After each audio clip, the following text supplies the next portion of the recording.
Lord have mercy, y'all. I hope that's not cultural appropriation. I didn't grow up in the South, but I figure I can use any charming local colloquialisms I choose because I actually grew up in Alaska and we didn't have any. Except watch moose! I recently got back from a trip to Alaska, and it is interesting to go back to where you grew up and see it with adult eyes, right?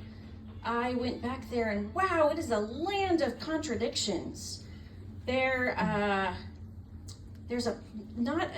town I grew up in was real tiny at the time, and it has exploded. It's really big now. And you can get dinner from any national chain you can think of, and still potentially bag a moose in the drive-thru.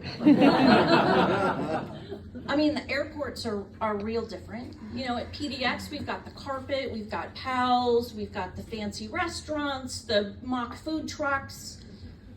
Anchorage International Airport has game packing supplies and a vast array of wildlife taxidermy. Yeah, it's different. It is a special place, though. It is a special place to me. It always will be. The mountains are special. The wildlife is special. The politicians are special. Full disclosure, I actually grew up in Wasilla, Alaska, which is the hometown of Sarah Palin.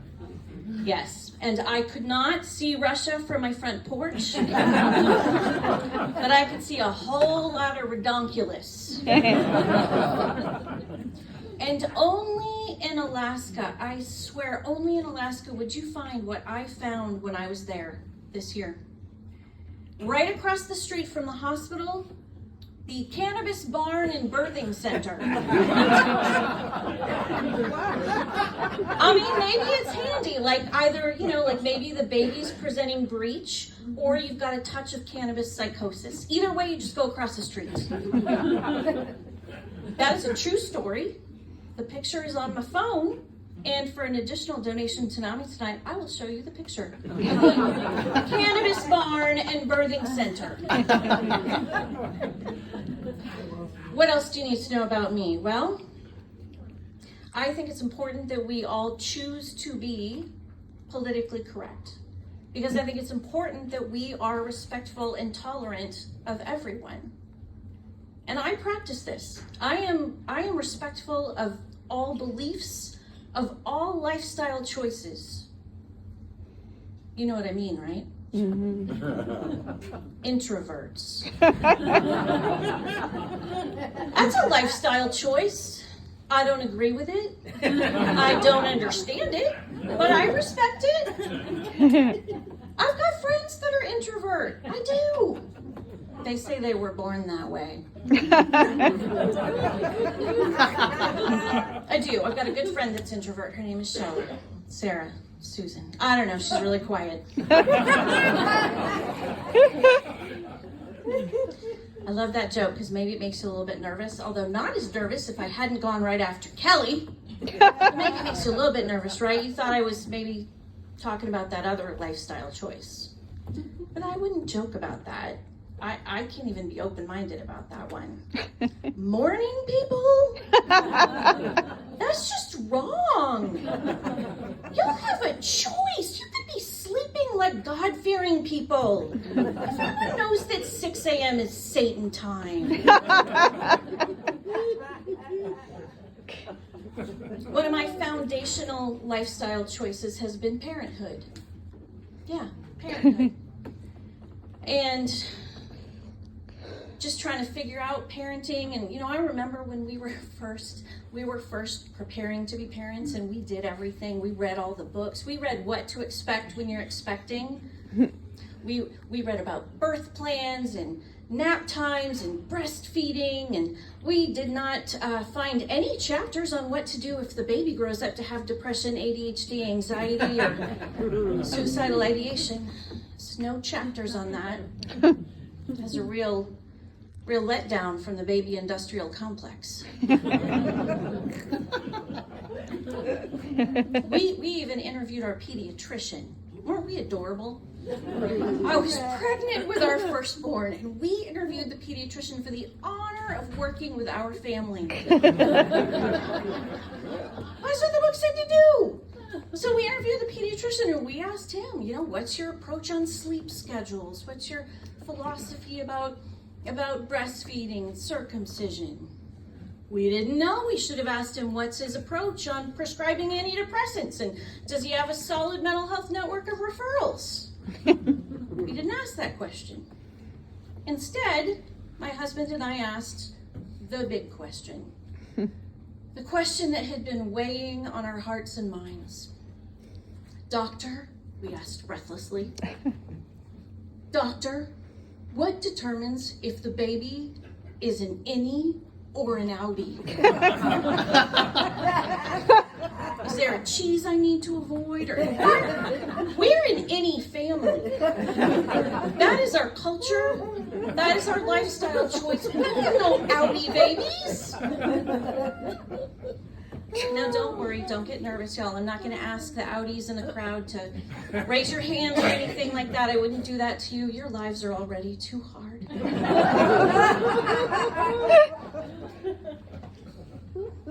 I actually shared this with my kids at dinner the other night, and my youngest said, I'm an outie.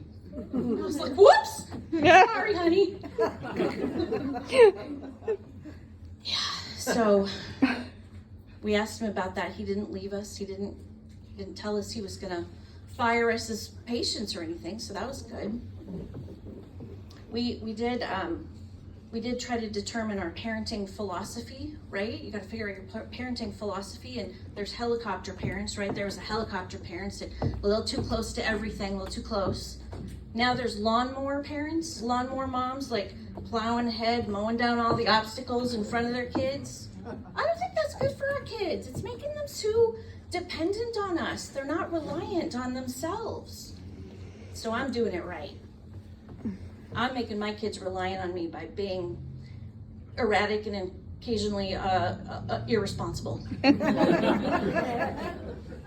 I don't buy their school supplies anymore. They are teenagers. Get your own school supplies. There's a pencil, whatever.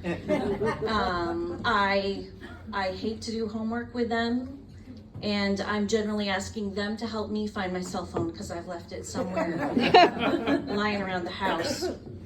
And I'm pretty sure at some point that I'm going to ask them to help me find my cell phone, and they're going to say, Mom, you don't have a cell phone. Use your brain chip.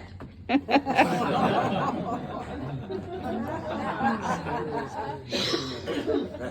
think I'm more of a blender mom, really. I've tried to figure it out. I think I'm a blender mom. I'm a little bit chaotic. I'm high energy. I'm high powered. I don't know how that's going to work out for them. I can tell you that I have probably failed in at least one facet of parenting, because this year the oldest called home from college to ask for instructions on how to open a Pop-Top can. The kid was hungry, wanted to eat a can of chili, and didn't know how to open the Pop-Top. This kid took college calculus in high school and has been known to need help opening his fruit snacks. So clearly, I've gone wrong somewhere. But you don't know when you're a parent. You don't know how they're going to turn out. You don't know how their needs are going to be different. We have 3 kids. Okay, we've got the oldest college boy. We'll call him Pop-Top Pete. My middle kid. Super Gen Z, type 4 on the Enneagram, lives with major depressive disorder and has been known to quit a job because the vibes weren't good.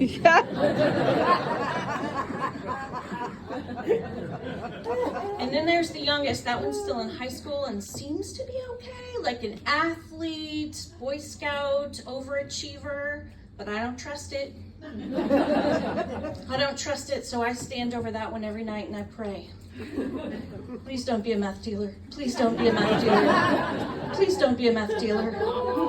Or a Republican.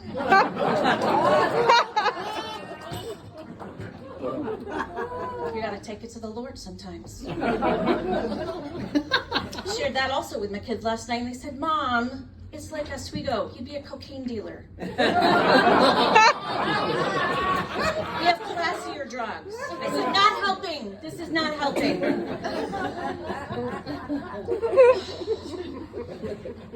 My other foundational choice in life has been marriage. I've been married 30 years, Carl, longer than you even. Mine's in gay years.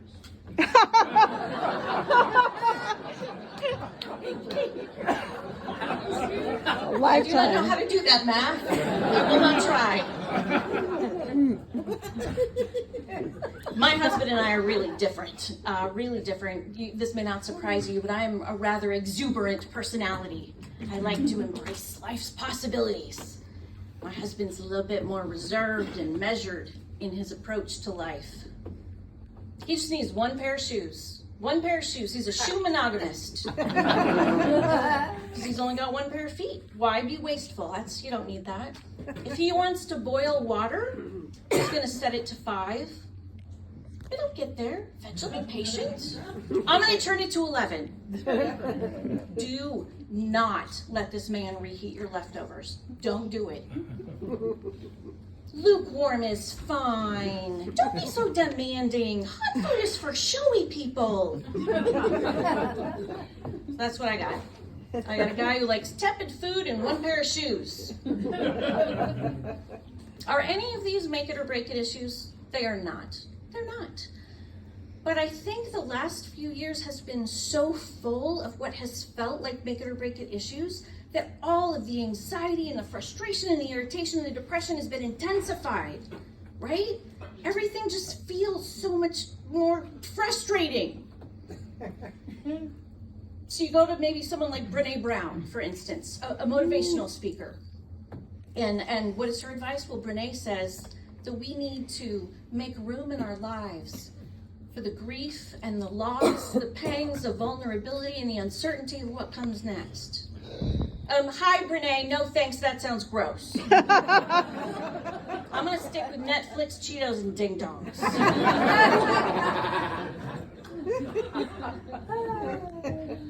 We are so stressed out that we are losing our way. We are so stressed out that we are willing to embrace technology, and we think that's going to solve the problem.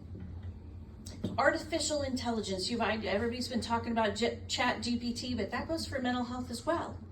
I read a survey that 68% of workers would rather talk to a robot about their stress than their boss. 68% would rather talk to a robot. This is just a sign to me of how bad things have gotten in mental health in this country, that people don't see the danger in this. I think the theory is that the robot's not going to be judgmental. The robot's not going to be punitive like a boss might if they found out. Has no one read science fiction? Our robot overlords will absolutely judge us, and they will smite us for our weaknesses.